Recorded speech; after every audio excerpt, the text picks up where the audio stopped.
All right, AP. Let's dive deep into the Rio Grande Valley and South Texas regions. This is one of your favorite segments to dive deep into, I think, each and every single season. God, you have deep love for the RGV. I have made it so clear that if we could pick up this office, much like Patrick says, well, why don't we just pick it up and move it over there? Like, that's what I want to do to our Dave Campbell's offices. Yes, correct. Get me to Harlingen. Yes, correct.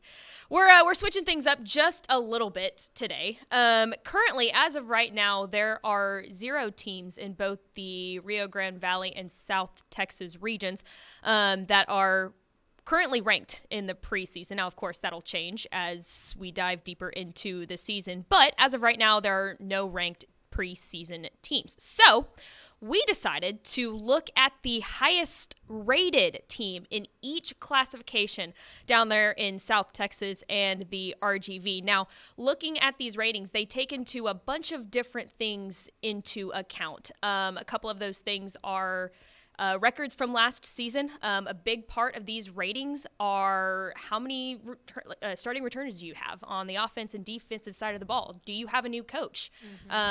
And stuff like that. Now, these ratings do grow and become more accurate as the season goes on because I guess like we were talking about earlier, they don't take into account the coaches that are leaving, the new coaches and stuff like that. If you have a star player moving. If you've got you've got a transfer if you've got a star player coming leave. in. Right, exactly. It doesn't quite take into those accounts. So as of right now, they're just basing off of how these teams did last season.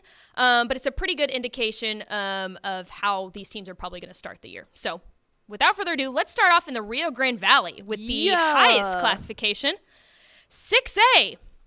In San Benito, poised for a big season after only losing one district game last season and going 11-2 overall. Actually, they advanced to the 3rd round of the playoffs for just the 5th time in the last 25 years, which is incredible to me. So they had a great run last year, and of course, they return their star running back, Fabian Garcia. We'll get more into him later, but he's definitely the leader of the offense there. And if you're a San Benito fan, you're pumped for another big year with him. Oh yeah, no, he was electric down there, and I don't really care how much you tune into just RGV football or across the state of Texas. He was one of those guys that was impressive across the state. I know that Ish and our very own Matt Stepp got to stay down there for the Battle of the Overall, which is San Benito and Harlingen. Yeah. I had to come back. I was so sad, but they were like, oh yeah, Fabian Garcia is the real deal, really elusive. I know that you're going to talk about him a little bit more later, but Greyhounds fans should be excited for this year because they have another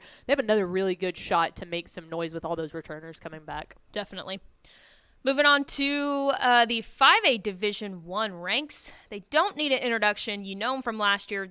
PSJA North Raiders had an unbelievable run last season for Kaufman's squad, making it to the regional finals, just falling short to Corpus Christi Veterans Memorial. And, man, with 11 starters returning on the offense and 10 returning on the defense, I think they're poised for another really, really strong year. I mean, they were just inches away from making it to the state semifinals. Yeah, it could happen this year. Yeah,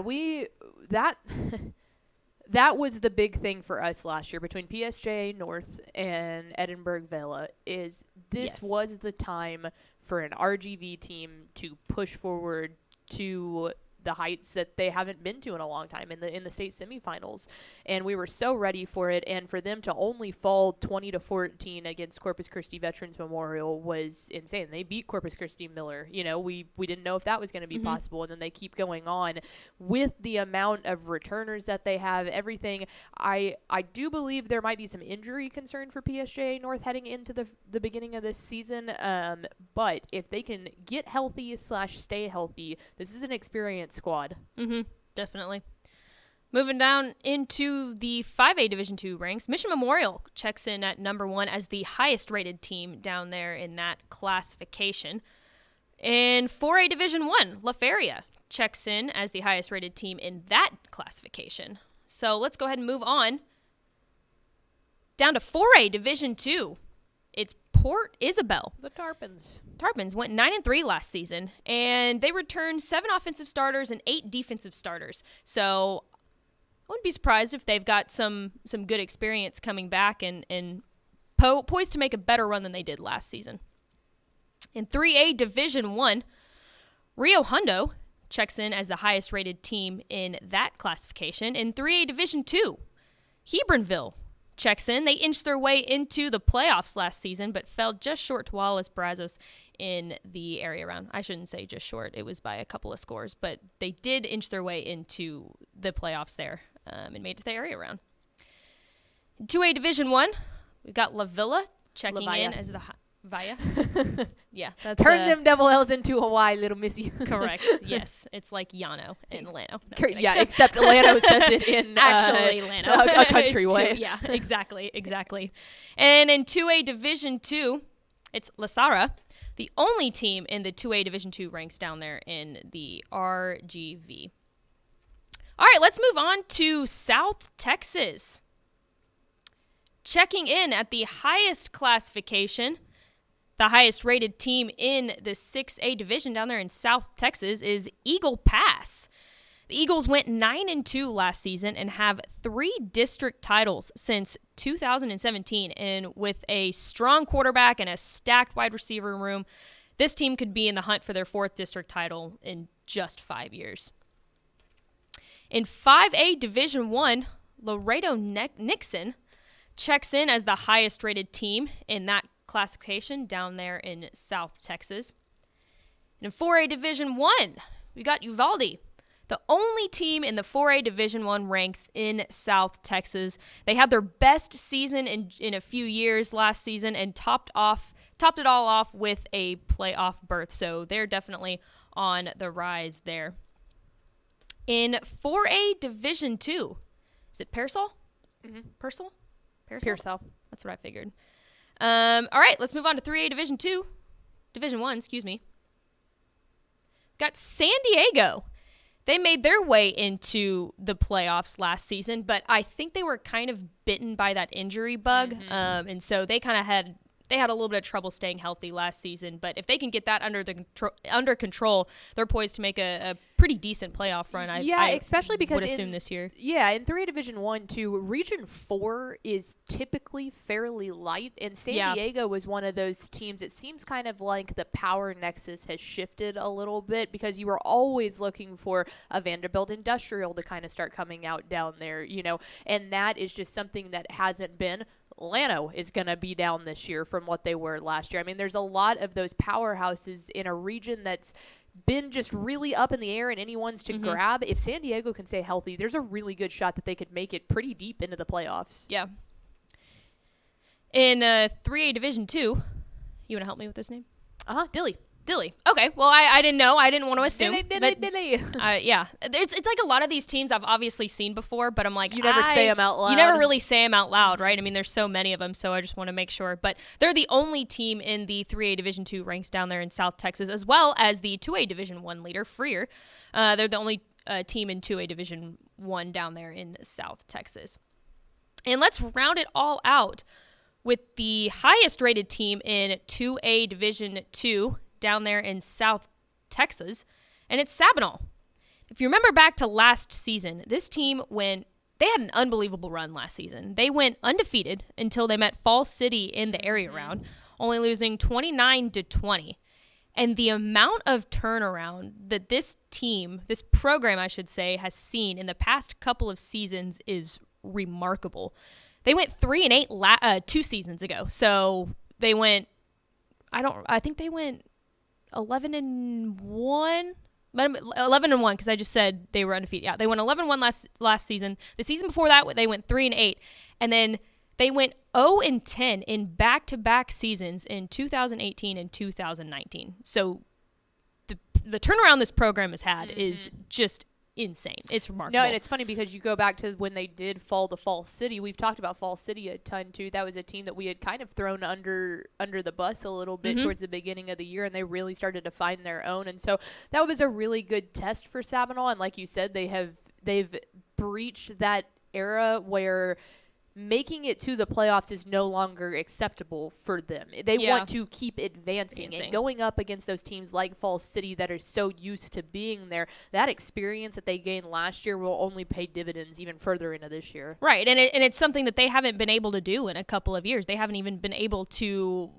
play anybody really outside of their district because they haven't made it into the playoffs in a while. So they're only going to keep climbing. 5 starters returning on offense, 6 returning on the defensive side. So a decent amount of experience coming back for Sabinal.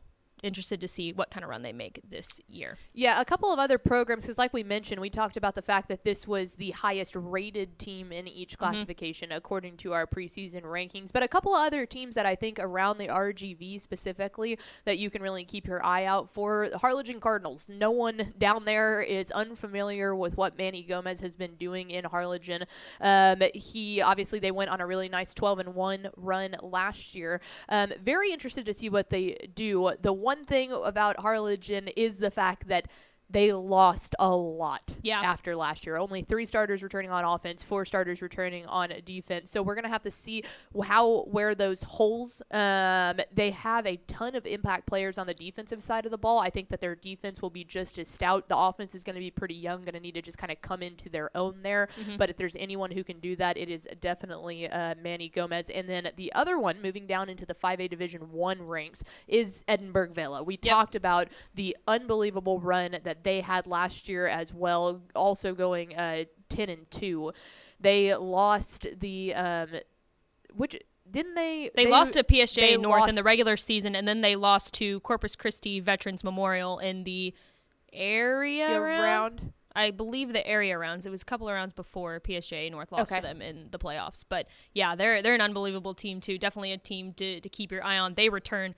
God, they return a lot too. I think they return 8 and 8. Yeah, both on both sides of the ball. So Miles Lopez, who was their quarterback, is a year older now. He's going to be a junior this year, so he's going to step into his zone. We'll see how this goes. When they lost to PSJA North, it was really because of the size up front. PSJ North was just bigger up front, but I think Vela has the skill players to be able to get it done. But it was a really young team last year, and they've got a chance to go out there and make some noise again. You didn't realize this, but you just segued me into players to watch without even knowing. If you thought PSJA North was big up front last year, they're going to be even bigger up front this year. So let's start off strong with the big boy, offensive lineman, PSJA North. Dante Garcia. He is a 5A. He's on our 5A preseason all-state team. He stands at 6'3", weighing 300 pounds. Dude's pretty big. He's gonna anchor up there at that offensive line. 142 pancakes and 0 sacks allowed last season during the Raiders' big run. That's a hell of a stat. But man, they've got dudes like, I was looking at their players to watch section on our questionnaire, and half of them are offensive linemen. Oh yeah, they're going to be huge. That's what they did. Dante was a huge factor in that last year. But if you looked at any of the games, they're all returning. They're all bigger. They're all faster. They're all better. Yeah. Like no one's going to get through that line. At the end of the season, I remember watching the PSJ North and Edinburgh Vela game because we were here doing a watch along while it was going on, and you and I were updating everybody on what was happening, but we had the stream turned on, and it was insane. I mean, sheer size, but the other thing that they do so well down there is that they teach those big old guys like Dante how to move their feet. Yes. They're really, really mobile, and that says a lot about what they're doing down there. Yeah, definitely. They're going to be a defense's worst nightmare. I'm excited to watch that this season. Let's take it on down to La Feria quarterback Andrew Rivera. I think I actually talked about him last year because he was only a sophomore last season.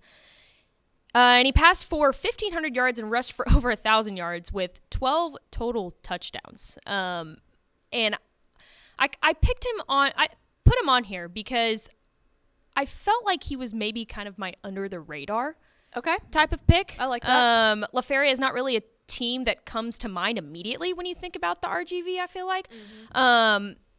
And I just think one of the things that was really, really impressive when I was watching his tape is that he looked like an upperclassman quarterback. He plays with a lot of poise, and he doesn't look like he's only entering his junior year. No, honest to God, when you put this on there and said he was only going to be a junior, I was like, is she right on that? Because I would have sworn that kid was going into his senior year. Exactly. That's funny. He's a fun quarterback to watch. Of course, he was a little bit mistake prone last year, but that's only because of sheer underclassmen. Right. He's 50, probably can't even drive yet, but he'll be poised for a good year, I think, down there at La Feria. Moving down to Edinburgh Vela running back Jamal Pauly, really the cornerstone of this offense, and he returns as the leading rusher for the SaberCats. 134 carries for 1,402 yards and 20 touchdowns on the ground, so it's easy to see that he anchors that offense pretty well.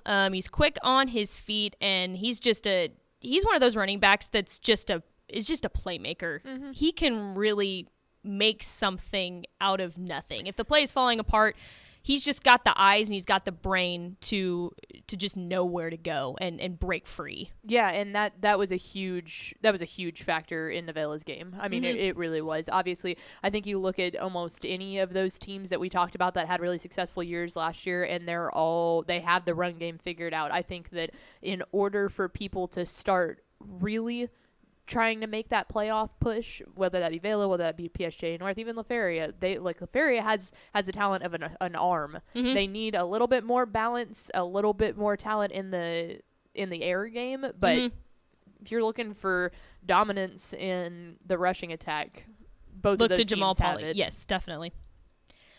PSJA North quarterback Alejandro Aparicio. Mm-hmm. I think they actually call him Ale, so ALE, which I think is just kind of cool, but I wanted to put his full name on here. Really, he's a fun player to watch. Really instrumental last year in the Raiders' big run.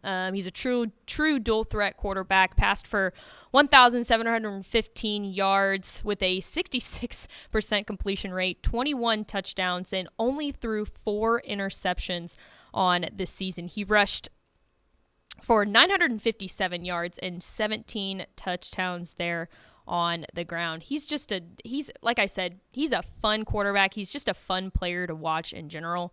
And he's a great in-the-moment decision maker, and he's got a real quick release. If you're a PSJ North fan, you are really, really pumped for this guy to come back for his senior season. And if I'm Ale, I'm pumped that I've got a freaking badass offensive line to protect me. So credit to them too. 6'5", 300 pounds doesn't sound too terrible, or 6'3", 300 pounds, whatever it was. No, big, not at all. No, he'll be that man will be very, very well protected this season. Eagle Pass defensive end Gunnar Cabario, I believe. First team All-District 36A as a junior. He recorded 87 total tackles and 14 sacks on the season last year. He's coming into his senior season as a 2-year starter, and he's really, really strong. He's fun to watch, and he's fast coming off the ball. So Eagle Pass fans are I'd be pumped for this guy to come back on the defensive side of the ball, because he's a real threat to any kind of offense out there. And let's round it all out. We've already talked about him, but let's bring him up one more time. We got San Benito running back Fabian Garcia. Of course, he returns for his senior campaign after just completely lighting up the scoreboard last season. He rushed for 2,228 yards and had 30 touchdowns. That's just like 30 touchdowns. Think about that. That rules. I mean, that's Fabian Garcia rules. The official stance. That's almost Dave Campbell's Women Talking Football. Correct. That's like 2.5 touchdowns a game. Almost 3 touchdowns a game. Light work. That's light work. Easy money, right? Not for our guy Fab. No. I think he's now our darling player this year. Very correct. He's been a starter on varsity for a few seasons now, and truly, he's not slowing down. This kid is just an all-around athlete. I think he runs track too. He's a multiple sport athlete, but in general, he's just very, very athletic. And when he steps onto the field, there's a pretty good chance that he's probably going to be the fastest one there with really incredible breakaway speed.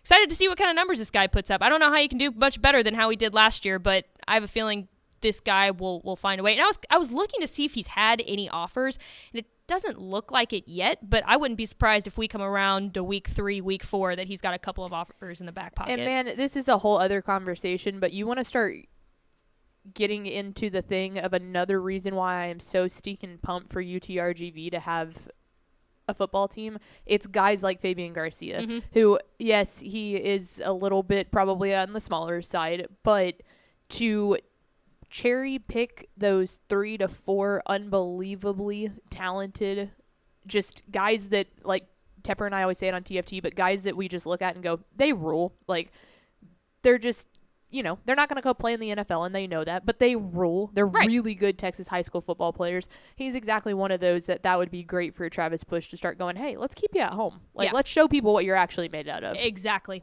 And there was one thing that I wanted to mention, too. I found this stat when I was looking at some of these players to watch, and it was when I was looking at PSJA North offensive lineman Dante Garcia, but the UT RGV actually quadrupled offered. Is that quadruple? Yeah, I guess. Is that 4? Yeah.